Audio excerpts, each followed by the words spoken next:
Velkomin í þáttinn. Í dag erum við að reynsluaka Dacia Duster Extreme 3. Þetta sem sagt þriðja kynslóð Dacia Duster. Dacia Duster eru svona bílar sem að allir Íslendingar sjá en eiginlega enginn Íslendingur á. Mér finnst rökrétt að reynsluaka bílnum hérna í Reykholti í Biskupstungum út af því að hér jú gilti hringurinn og hér mun þessi bíl finna sig rangt Reykholt. Við erum mætt í Biskupstungur eða í Bláskógabyggð. Af hverju erum við þar? Jú, það er út af því að í Bláskógabyggð finnur þú vöggu íslenska hagkerfisins. Hér jú gilti hringurinn og gilta hringnum finnur þú cirka 80% af öllum skráðum Dacia Duster. Þess vegna finnst mér upplagt að sýna þessum nýja Duster hvað hann mun eiga heima í framtíð, hvað hann mun keyra, hvað hann mun vera og hvað hann mun sjá, hvað hann mun upplifa.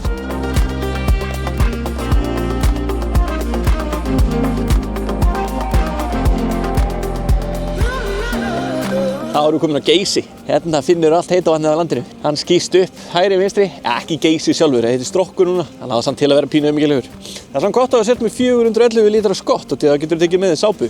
Dundrar honum hún í orginal Geysi.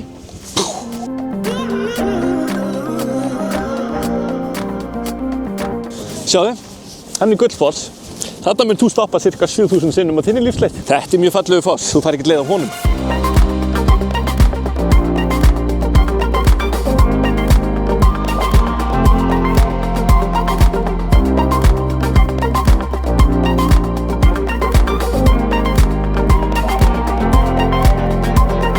Hérna sérðu sko Þingvelli. Hérna eru alls konar sprungur og gjár og vatn sem einhverjum bóum var drekkt í gamla daga. Það verður sko ekki leiðilegt fyrir það að koma hingað aftur og aftur og aftur. Þessi Dacia Duster Extreme kemur á 18 tommu Extreme álfelgum. Það er alltaf rosalega extreme á þessum bíl. Svo kemur hann líka með svona micro cloud efni hérna á hliðunum og það er bara rosalega fínt nafn yfir plast. En 20% af þessu plasti er endurunnið. Þessi Dacia Duster kemur ekki með rafdrifnum afturhlera. Maður verður að nota vöðvana. Ekki það að þessi hreyfing hérna sé neitt sérstaklega erfið. Mögulega eru rafdrifnir afturhlerar tilgangslausasti aukalutur sem hægt er að fá á bílum almennt. Þessi Dacia Duster kemur með 360 gráða myndavél.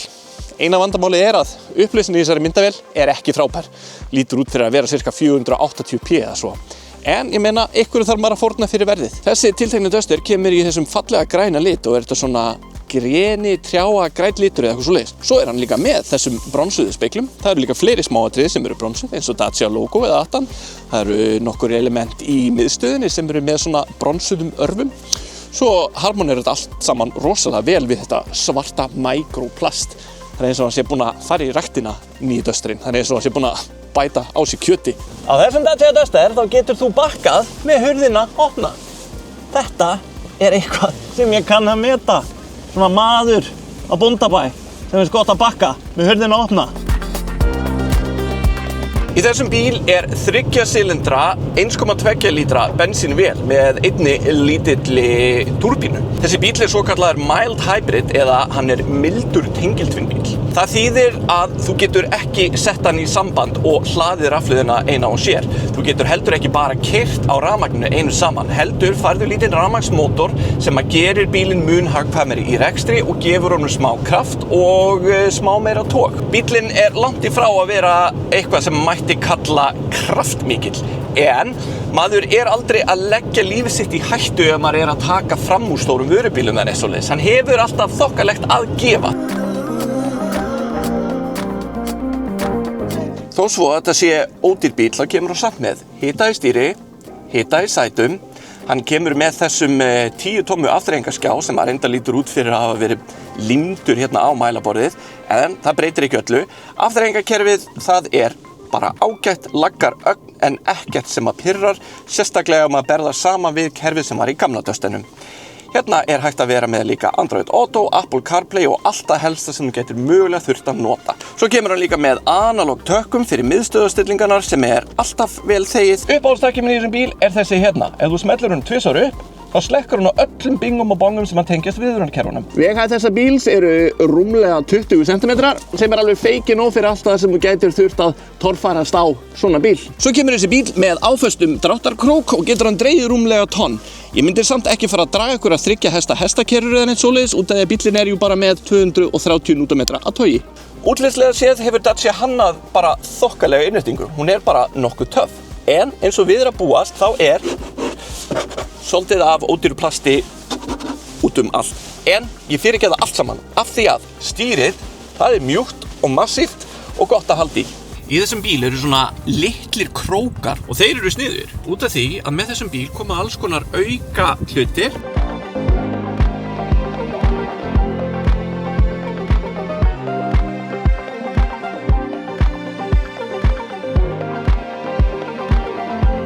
Það eru auðvitað nokkrir hlutir sem að þessum bíl vantar. Hann náttúrulega ekki með rafmagn í sætum, þannig að það handvirkt. Svo þessi bíl líka beinskiptur og við karlmenn elskum beinskipta bíla og þegar við viljum skipta gíran okkar með höndunum. Svo kemur hann líka með handbremsu með barka. Þannig þetta að taka handbremsubeygju. Og eins og allir vitar að það fá konur egglos samstundis þegar þeir sjá annan karlmann taka handbremsubeygju.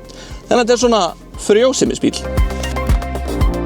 Spurningin mín í þessum þætti sú, þessi Dacia Duster hagkvæmasti bílinn sem hægt að kaupa glænýjan úr umboði í dag? Þegar maður pælir í hvað maður fær fyrir peningin, að þá hægt að færa fyrir því afskaplega sterk rök.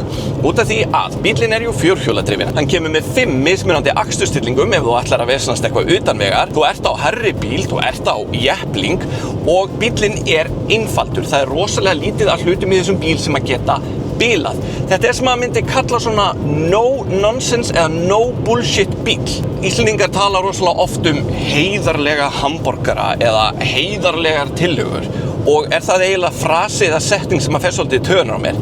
En ég væri samt til í að segja að þetta einn heiðarlegasti bíl sem að hægt að kaupa nýjan úr umboði í dag. Þessi bíl eiginlega lata sport okkar tíma. Í gamla daga var lata sport bíl sem að allir höfðu efni á að kaupa glænýja ef þeir vildu. Og lata sport var líka fjórhjóladrifinn lítill jepplingur sem að gat drifið fullt.